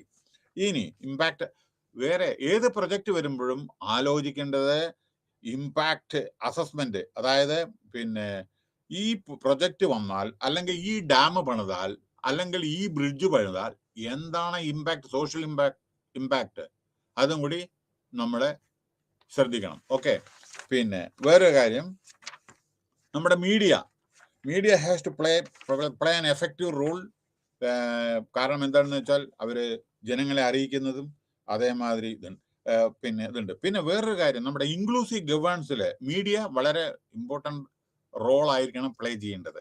പിന്നെ വേറൊരു കാര്യം, ഭരണഘടനയിലെ നമ്മുടെ ചില ഇൻക്ലൂസീവ് സൊസൈറ്റി, നമ്മുടെ ഫണ്ടമെന്റൽ റൈറ്റ്, ഫണ്ടമെന്റൽ ഡ്യൂട്ടി, അതേമാതിരി ജുഡീഷ്യൽ റെമഡി, ഇതൊക്കെ നമ്മുടെ ഇൻക്ലൂസീവ് ഗവേണൻസ് ആണ്, നമുക്ക് അധികാരപ്പെട്ടതാണ് അതെല്ലാം, കേട്ടോ. പിന്നെ ജെൻഡർ ഇംബാലൻസ്, നമ്മുടെ ഇപ്പോൾ ജെൻഡർ ഇംബാലൻസ് ഉണ്ട്, അത് മാറ്റണം. ലാക്ക് ഓഫ് സിറ്റിസൺ അവയർനെസ് മാറ്റണം. ലാക്ക് ഓഫ് ആഡ്വക്കേറ്റ് കപ്പാസിറ്റി അത് ശരിയാക്കണം. ബിൽഡിംഗ് ട്രെയിനിങ് കൊടുക്കണം. അതർ ഇഷ്യൂ ചാലഞ്ചസ് ഉണ്ട്, നമ്മുടെ എൻവയോൺമെന്റൽ dimension, social dimension, economic dimension, ഒക്കെ അത് നമ്മൾ കൂട്ടണം. പിന്നെ കോർപ്പറേറ്റ് സോഷ്യൽ റെസ്പോൺസിബിലിറ്റി, ഓരോ കമ്പനികളും പ്രോഫിറ്റിന്റെ ഒരു പെർസെൻറ്റേജ് നീക്കി വെക്കണം. അത് നമ്മുടെ ജനങ്ങളുടെ നന്മയ്ക്ക് വേണ്ടി.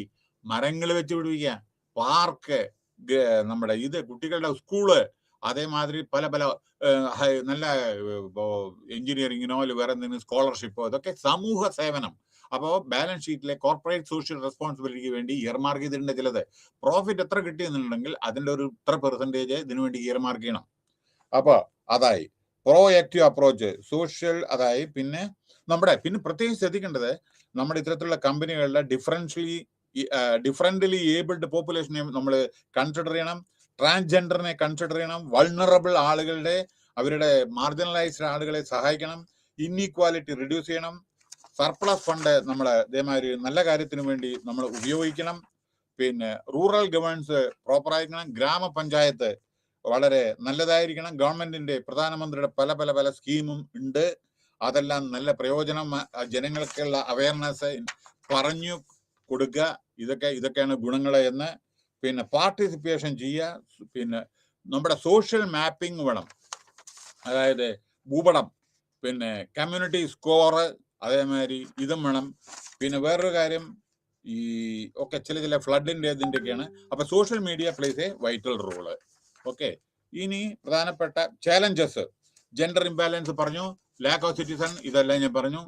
അടുത്തത് ഇവിടെ കൺക്ലൂഷനിൽ, the process of advancing people's participation to re examine the capacity of state and non-state actors with the sustainability being the mission of state and non-state adequate. അപ്പോൾ അതിനെ പറ്റിയിട്ടാണ് പറയുന്നത്.